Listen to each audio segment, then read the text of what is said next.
గుంటూరు జిల్లా తెనాలిలోని చంద్రబాబు నాయుడు కాలనీలో పోలీసులు భారీ గార్డెన్ సెర్చ్ నిర్వహించారు.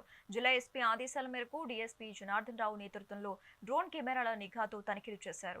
అసాంఘిక కార్యకలాపాలు, గంజాయి విక్రయాలను అరికట్టడమే లక్ష్యంగా ఈ సోదాలు జరిగాయి. తనిఖీల్లో భాగంగా సరైన పత్రాలు లేని 45 బైక్లు, 4 ఆటోలను సీజ్ చేశారు. పట్టణంలో భద్రత కోసం ఇప్పటికే 400 సీసీ కెమెరాలు ఏర్పాటు చేశామని పోలీసులు వెల్లడించారు. తెనాలిలోని రౌడీ షీటర్లపై నిఘా ఉంచామని, నేరాలకు పాల్పడితే చర్యలు తప్పవని హెచ్చరించారు. మీద రాత్రులు తాగడం, గొడవలు పడటం అనేది బాగా తగ్గింది. తెనాలిలో ఉన్న ప్రజలందరూ కూడా ఒక 10,000 రూపాయలు, 25,000 రూపీస్ మీరు పెట్టుకుంటే మీ ఇంటికి సెక్యూరిటీ వస్తుంది. ఇట్లా మీరు కెమెరాలు ఏర్పాటు చేసుకొని మీరు ఎక్కడున్నా కూడా సెల్ ఫోన్లో మీ ఇంటి పరిస్థితిని, మీ వీధి పరిస్థితిని మీరు చూడొచ్చు. ఇట్లాంటి ఏర్పాట్లు చేసుకుంటే మీకు సెక్యూరిటీ కూడా ఉంటుంది.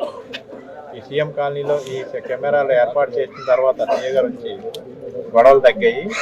కాలనీలో ఎక్కడైతే మీకు ప్రాబ్లం ఉందనుకుంటున్నారో ఆ ఏరియాలో మాకు చెప్తే అక్కడ లోకల్ ప్రజల కోఆపరేషన్తో ఇట్లా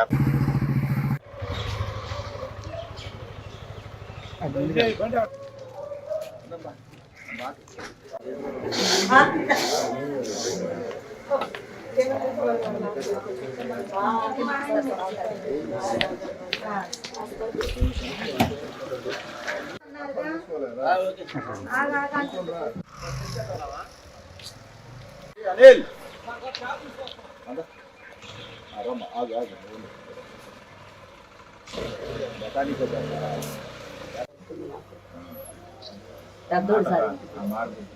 అడగరా మిమ్మల్ని కూడా అడగ తీసుకోండి. నువ్వును మీ ఆయన తీసుకురావాలంటున్నావా? మళ్ళీ ఎప్పుడు అలా పిచ్చి పని చేసి వాళ్ళని ఇబ్బంది పెట్టుకోవాలి.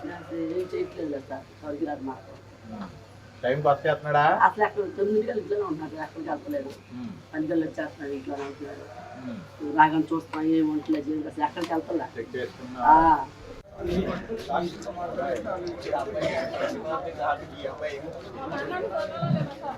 ఈరోజు Tenali three town police station పరిధిలో సీఎం కాలనీలో కార్డన్ సెర్చ్ అనే ప్రోగ్రాం కండక్ట్ చేశాం. గుంటూరు జిల్లా ఎస్పీ శ్రీ వకుల్ జందాల్ ఐపీఎస్ గారి ఆదేశాల మేరకు గంజాయి, మాదక ద్రవ్యాలు, అసాంఘిక కార్యక్రమాలు ఏవైనా ఉంటే వాటి గురించి ఈరోజు ఈ కార్యక్రమం మేము చేసి ప్రజల్లో వాళ్ళు ధైర్యంగా ముందుకు వచ్చి ఏదైనా ప్రాబ్లం ఉంటే పోలీస్ స్టేషన్కి వచ్చి చెప్పడానికి కానీ, ఫోన్ చేసి చెప్పడానికి కానీ అవకాశం కల్పించడానికి, ప్రజలకు చేరువుగా పోవడానికి ఈ కార్యక్రమం ఏర్పాటు చేయబడింది. ఇందులో భాగంగా ఇక్కడ ఈ కాలనీలో ఉంటున్న 2 రౌడీ షీటర్లు, 6 సస్పెక్ట్ షీటర్లోనే వాళ్ళ ఇల్లు తనిఖీ చేశాం. గంజాయి స్మగ్లింగ్ ఈ పెడ్లర్స్ 2 ఇళ్లను కూడా చెక్ చేశాం. వాళ్ళు ఇప్పుడు కుటుంబంతో కూడా మాట్లాడాం.